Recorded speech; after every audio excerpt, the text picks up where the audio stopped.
بسم اللہ الرحمن الرحیم۔ گفتگو یہ ہو رہی تھی کہ جبریل امین نے رسول اللہ صلی اللہ علیہ وسلم کو 3 مرتبہ کیوں بنایا۔ اس سلسلے کی کچھ توضیحات نقل کر دی گئی تھی اور کچھ اور بیان کرنی ہے۔ ان میں سے ایک یہ ہے کہ حضور اکرم صلی اللہ علیہ وسلم کو پہلی مرتبہ جبریل امین نے جب بتایا تو وہ اس لیے تاکہ آپ کا خیال دنیا سے منقطع ہو جائے، قلب دنیاوی خیالات سے فارغ ہو جائے، لِيَتَفَرَّغَ قَلْبُهُ عَنِ الدُّنْيَا۔ اور دوسری مرتبہ جو جبریل امین نے دبایا وہ اس لیے تھا کہ لِيَتَفَرَّغَ قَلْبُهُ لِمَا يُوحَىٰ إِلَيْهِ، جو وہی آپ پر آ رہی ہے اس کے لیے آپ کا قلب فارغ ہو، یعنی اس کی طرف متوجہ ہو اور توجہ تام ہو۔ اور تیسری مرتبہ دوبارہ اس لیے تھا لِيَسْتَأْنِسَ قَلْبُهُ بِهِ، کہ آپ کا قلب مانوس بھی ہو جائے۔ پہلے یہ کہ دنیا سے آپ کا قلب فارغ ہو، دنیاوی خیالات باقی نہ رہے۔ دوسری مرتبہ یہ تاکہ آپ کا قلب نازل ہونے والی وحی کی طرف پوری طرح متوجہ ہو جائے۔ اور تیسری مرتبہ یہ کہ تاکہ اس نازل ہونے والی وحی کے ساتھ آپ کو انس حاصل ہو جائے۔ بعض حضرات نے یہ بات کہی ہے کہ اصل میں انسان کے اندر اللہ نے جیسے عقل رکھی ہے ایسے ہی نفس بھی رکھا ہے اور ایسے ہی طبیعت بھی اس کو عطا کی ہے اور اسی طرح ابلیس کو بھی پیدا کیا ہے۔ تو یہ جو نفس ہوتا ہے اس کی رغبت خواہشات کی طرف ہوتی ہے، یہ آدمی کو خواہشات کی طرف مائل کرتا ہے، اور طبیعت جو ہوتی ہے وہ آدمی کے اندر غفلت اور لاپرواہی پیدا کیا کرتی ہے۔ تو نفس کا تقاضا یہ ہوتا ہے کہ خواہشات کی طرف وہ مائل رہے، اور طبیعت کا تقاضا یہ ہوتا ہے کہ اس کے اندر لاپرواہی اور غفلت پیدا ہو۔ اور ابلیس آپ جانتے ہیں کہ وہ گناہوں کی دعوت دیتا ہے اور گناہوں کی طرف راغب کرتا ہے۔ تو پہلی مرتبہ جو جبریل امین نے دبایا اس کا مقصد یہ تھا کہ نفس کا اثر جو خواہشات کی طرف میلان کا ہے وہ ختم ہو جائے، نفس کا جو اثر خواہشات کی طرف مائل کرنے کا ہے وہ باقی نہ رہے۔ اور دوسری مرتبہ دوبارہ کا مطلب یہ تھا کہ طبیعت جو لاپرواہی پیدا کرتی ہے اور غفلت پیدا کرتی ہے اس لاپرواہی اور غفلت سے آپ کو نجات مل جائے۔ اور تیسری مرتبہ اس لیے دبایا گیا کہ وہ ابلیس جو معاصی اور منکرات کی طرف آدمی کو متوجہ کرتا ہے اس کے اثرات ختم ہو جائیں اور اس کا کوئی اثر آپ پر باقی نہ رہے۔ ایک بات یہ کہی گئی ہے کہ اصل میں پہلی مرتبہ دبانا وہ اس بات کی طرف اشارہ تھا کہ آپ کی قوم آپ کو اصدق الامین کہتی، آپ کی صداقت پر بھی اس کو یقین ہے اور آپ کی امانت سے بھی وہ متفق ہے، بلکہ آپ کی صفات پر فخر کیا جاتا تھا۔ تو اب اشارہ اس بات کی طرف ہو رہا ہے کہ جب یہ وحی کی ذمہ داری آپ پر ڈالی جائے گی تو ان کی عقیدت ختم ہو جائے گی. وہ آپ کو پھر الصادق الامین ماننے کے لیے تیار نہیں رہیں گے. پہلی مرتبہ کا ضبط اور پہلی مرتبہ کا دبانا وہ اس بات کی طرف اشارہ تھا کہ قوم میں عداوت پیدا ہوگی، اور دوسری مرتبہ دبانے میں اس بات کی طرف اشارہ کیا گیا تھا کہ صرف عداوت ہی پیدا نہیں ہوگی بلکہ وہ آپ کے آزار کے درپے ہو جائیں گے، گلی کوچوں میں آپ کو پریشان کریں گے، نماز پڑھتے ہوئے آپ کے لیے وہ وبال بنیں گے اور طرح طرح سے آپ کے راستے میں کانٹے بچھائیں گے، آپ کے پیچھے اوباش لوگوں کو لگائیں گے اور طرح طرح آپ کو ہدایت بھی پہنچائیں گے. پہلی مرتبہ اس بات کی طرف اشارہ تھا کہ عقیدت بدل جائے گی، لوگ دشمن بن جائیں گے. دوسری مرتبہ اس بات کی طرف اشارہ تھا کہ صرف دشمن ہی نہیں بنیں گے بلکہ درپے آزار بھی ہو جائیں گے، آپ کو اذیتیں اور تکلیفیں بھی پہنچائیں گے. اور تیسری مرتبہ اس بات کی طرف اشارہ کیا گیا کہ آپ کے قتل بھی درپے ہو جائیں گے اور اس کے نتیجے میں آپ کو مکہ مکرمہ چھوڑنا پڑے گا اور ہجرت کر کے وہاں سے دوسرے مقام کی طرف منتقل ہونا ہوگا. حافظ ابو القاسم سہیلی رحمۃ اللہ علیہ نے 3 مشکلات کی طرف اشارہ کیا. یہاں بھی ہم نے 3 مشکلات ہی کا ذکر کیا ہے، انہوں نے بھی 3 کا ذکر کیا اور اس میں انہوں نے یہ فرمایا کہ پہلی مرتبہ دبانے میں اشارہ تھا اس بات کی طرف کہ قوم آپ کا بائیکاٹ کر دے گی اور شعب ابی طالب میں آپ کو آپ کے ماننے والوں کو محصور ہو جانا پڑے گا اور آپ کے ساتھ اور آپ کے ماننے والوں کے ساتھ رشتہ داری ختم کی جائے گی اور خرید و فروخت کے معاملات تک کو بند کر دیا جائے گا اور آپ کو سخت اور کٹھن مشکلات کے دور سے گزرنا پڑے گا. تو وہ شعب ابی طالب میں جو 3 سال محصور ہو کر آپ نے تکلیفیں اٹھائی ان کی طرف وہ کہتے ہیں کہ پہلی مرتبہ دبوچنے میں اشارہ کیا گیا تھا. دوسری مرتبہ میں وہ یہ کہتے ہیں کہ جب آپ شعب ابی طالب سے باہر آ جائیں گے تو پھر یہ آپ کو آپ کے رفاقہ کو بے حد ستائیں گے اور پریشان کریں گے یہاں تک کہ آپ کے ساتھیوں کو ہمشے کی طرف ہجرت کرنی ہوگی. یہ ہجرت کا معاملہ معمولی نہیں ہوتا، بہت پریشان کن اور اذیت ناک ہوتا. تو وہ پہلے تو شعب ابی طالب میں آپ کو مقید ہونا پڑے گا اور وہاں رہ کر تکلیفیں اٹھانی پڑیں گی اور اس کے بعد پھر یہ ہوگا کہ وہاں سے آپ کو آپ کے ساتھیوں کو ہجرت کرنی پڑے گی. تو پہلے تو صحابہ ہی نے ہجرت کی ہے. اس کے بعد وہ کہتے ہیں تیسری مرتبہ دبانے میں اشارہ یہ تھا کہ پھر وہ آپ کے قتل کے ہوں گے اور آپ کو بھی مکہ چھوڑنا پڑے گا اور آپ مدینہ منورہ ہجرت کر کے جائیں.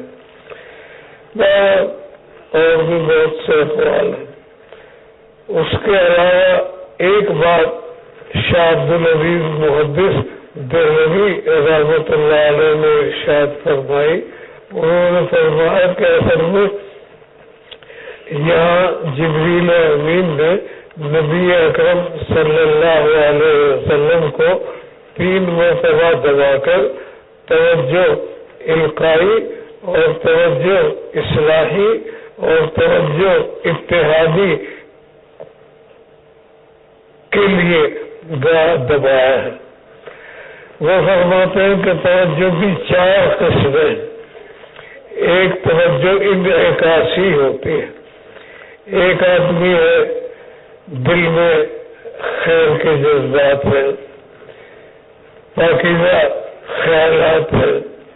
وہ کسی شیخ کی مجلس میں جاتا ہے تو شیخ کے قلب پر جو انوار کا ورود ہو رہا ہے اور شیخ کو اللہ نے جو اپنی یاد کی نعمت عطا فرمائی ہے اور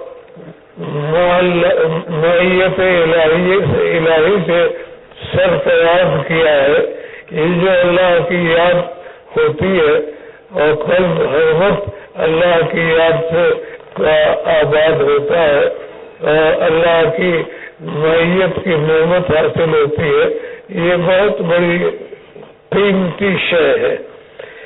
اس کے انوار ہوتے، اس کی برکتیں ہوتی ہیں. تو یہ آدمی معاند نہیں ہے، دشمنی نہیں رکھتا، دشمن نہیں ہے. شیخ کے قلب پر جو اس حضور اور اس ذکر کے انوار تھے ان کا اثر اس کے قلب پر پڑتا، ان کا اثر اس کے قلب پر پڑتا ہے. اور جب تک یہ مجلس میں رہتا ہے وہ اثر اس کے قلب پر رہتا ہے. اس کے بعد یہ مجلس سے چلا جاتا ہے تو وہ اثر ختم ہو جاتا ہے. یہ انعکاسی توجہ کے اندر ہوتا ہے. یہ بالکل ایسا ہے جیسے کوئی آدمی خوشبو لگا کر کسی مسجد میں مجلس میں آتا ہے تو اس خوشبو کا اثر اہل مجلس بھی محسوس کرتے اور وہ چلا جاتا ہے تو ختم. پھر وہ اثر باقی نہیں رہتا وہ چلا جاتا ہے. یہ اسی طریقے سے جیسے آئینہ ہے، اس کے سامنے آپ بلب لا کر رکھ دیں تو بلب کی روشنی آئینے کے اندر آ جائے گی، لیکن یہ روشنی آئینے کے اندر اسی وقت تک آئے گی جب تک کہ بلب کو سامنے آپ رکھیں گے. بلب ہٹا لیں گے آئینے میں اندھیرا ہو جائے گا. تو اس توجہ انعکاسی کا جو اثر ہوتا ہے یہ مجلس کی حد تک ہوتا ہے، اس کے بعد ختم. اس کے بعد وہ کہتے ہیں کہ ایک مجلس ہے، مجلس انعکاسی، یہ توجہ انعکاسی تھی. ایک ہے القائی، نسبت القائی کا دو یا توجہ القائی کا دو.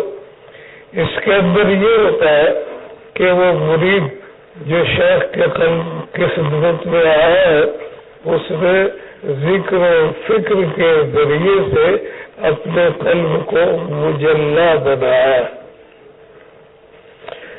اور اب وہ شیخ کی خدمت میں آیا تو شیخ اسی ذکر اور اسی معیت الہیہ کے انوار کا ایک حصہ اس کے قلب کی طرف متوجہ کرتا ہے. تو اس ذکر اور معیت خدا ربی کا وہ نور اس مرید کے قلب میں بھی آ جاتا ہے. پھر جب یہ مجلس ختم ہوتی ہے تو وہ نور ختم نہیں ہوتا. توجہ انعکاسی اور نسبت انعکاسی میں تو مجلس کے ختم ہونے کے بعد کوئی چیز باقی نہیں تھی. یہ جو القائی ہے توجہ القائی یا نسبت القائی، اس میں مجلس کے بعد بھی اس کے قلب میں نور موجود ہوتا ہے. اب وہ اس کی حفاظت کرتا ہے اور ذکر و فکر میں مشغول ہوتا ہے تو اس میں ترقی ہوتی ہے. اور اگر وہ لاپرواہی اختیار کرتا ہے تو وہ بجھ جاتا، پھر وہ باقی نہیں رہتا. تو میں یہ توجہ انعکاسی کے مقابلے میں جو توجہ القائی ہے یہ زیادہ مؤثر ہے. اس کا اثر بعد میں بھی ہوتا ہے. یہ بالکل ایسا ہے جیسے ایک آدمی نے چراغ لیا، اس کے اندر تیل ڈالا، اس کے اندر بتی ڈالی اور وہ اپنے اس چراغ کو جس کے اندر تیل بھی ہے جس کے اندر بتی بھی ہے دوسرے کے چراغ سے روشن کرتا ہے. تو دوسرے کے چراغ سے وہ چراغ اس کا روشن ہو جاتا ہے. اب یہ حفاظت کرتا ہے تو روشنی ہوتی ہے، اور اگر بارش کے چھینٹے پڑ گئے یا تیز ہوا آ گئی تو وہ بجھ جاتا ہے.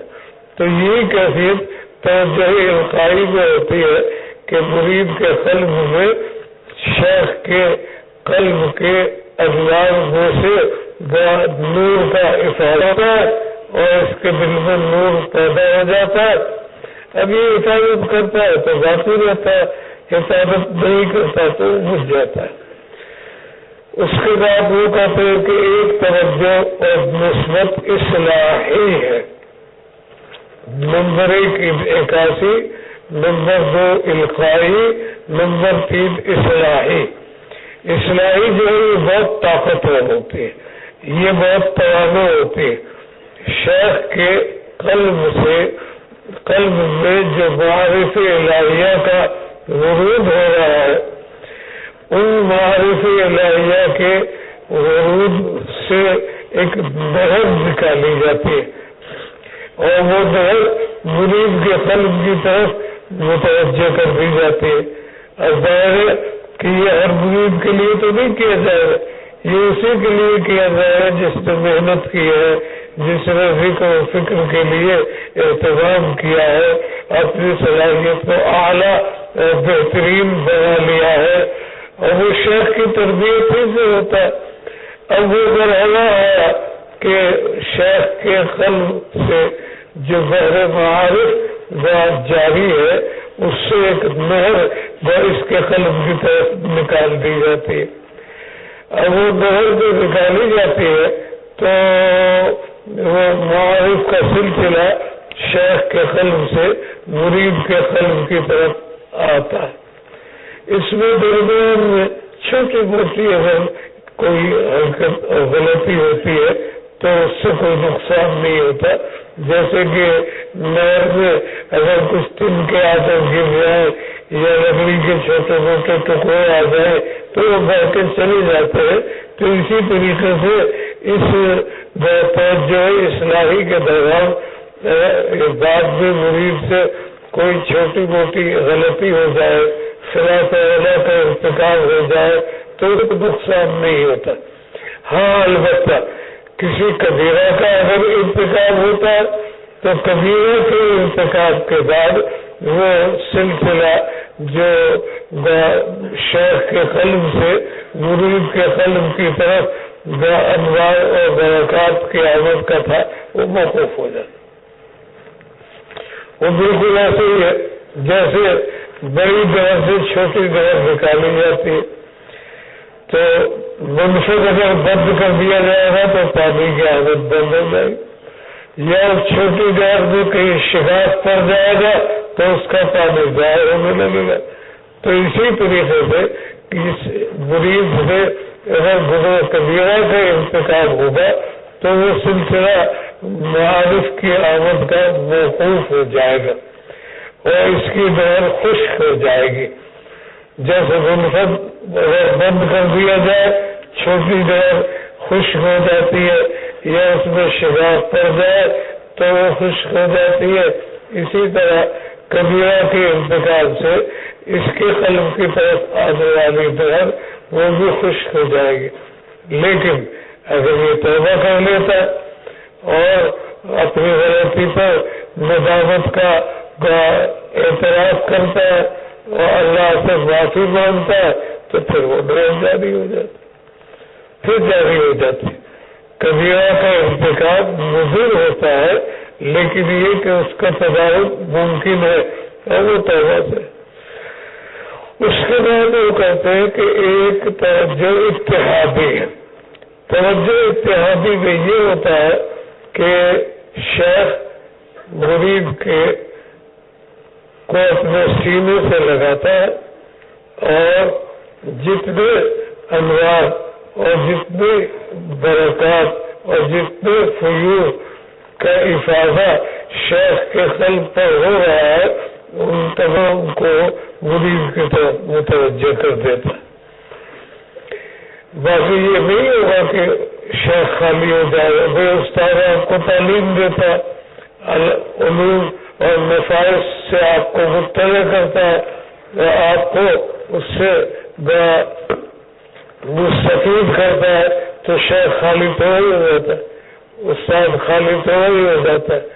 تو یہاں توجہ اتحادی میں یہ ہوتا ہے کہ شیخ کے قلب پر جتنے انوار کا، جتنے فیوز کا ورود ہو رہا ہے، وہ سارے کے سارے مرید کی طرف متوجہ ہو جاتے ہیں۔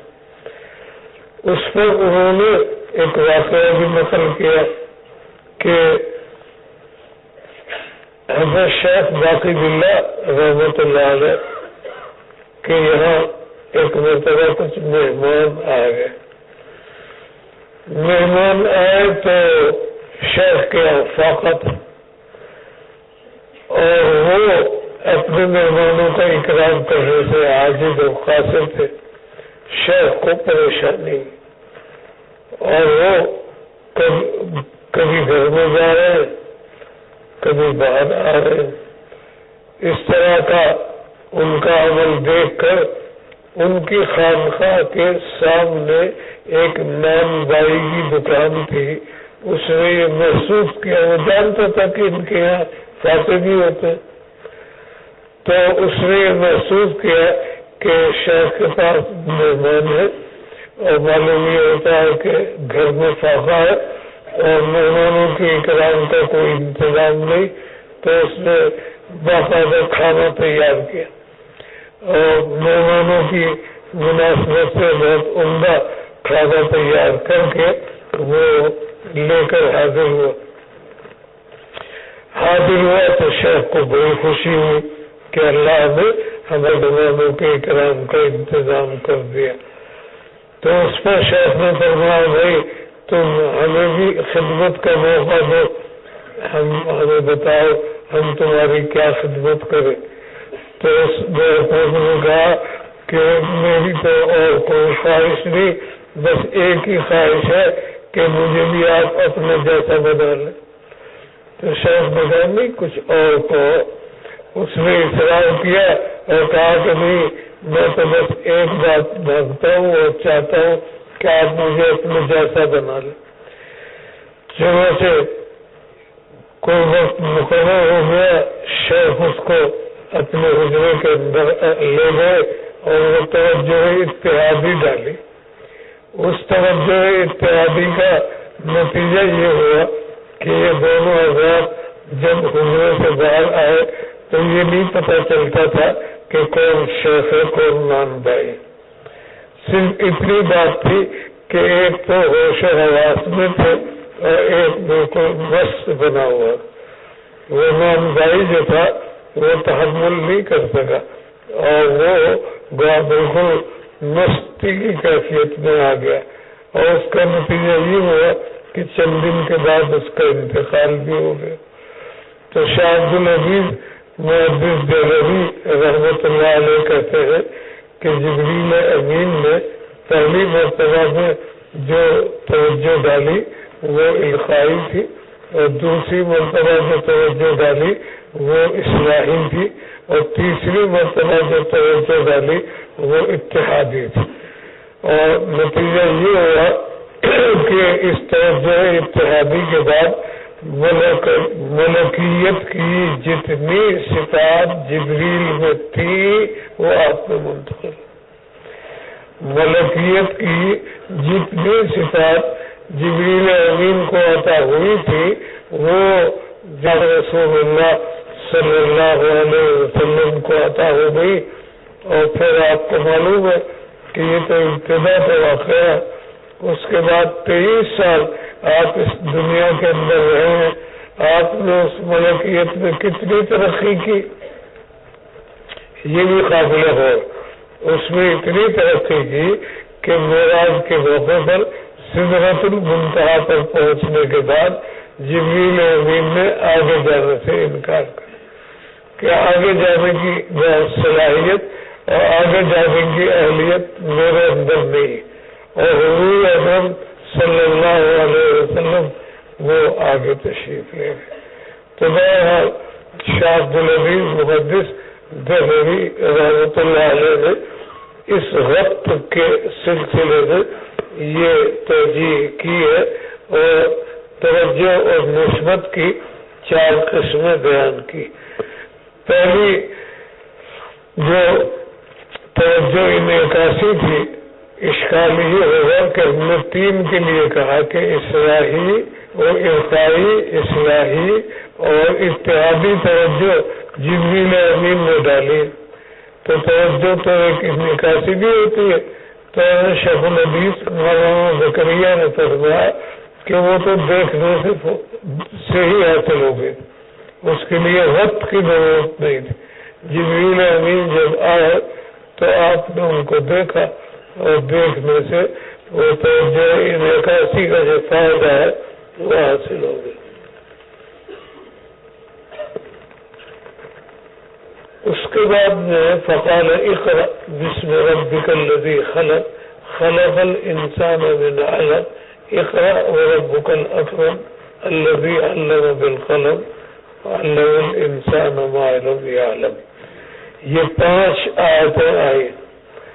اقرأ وربک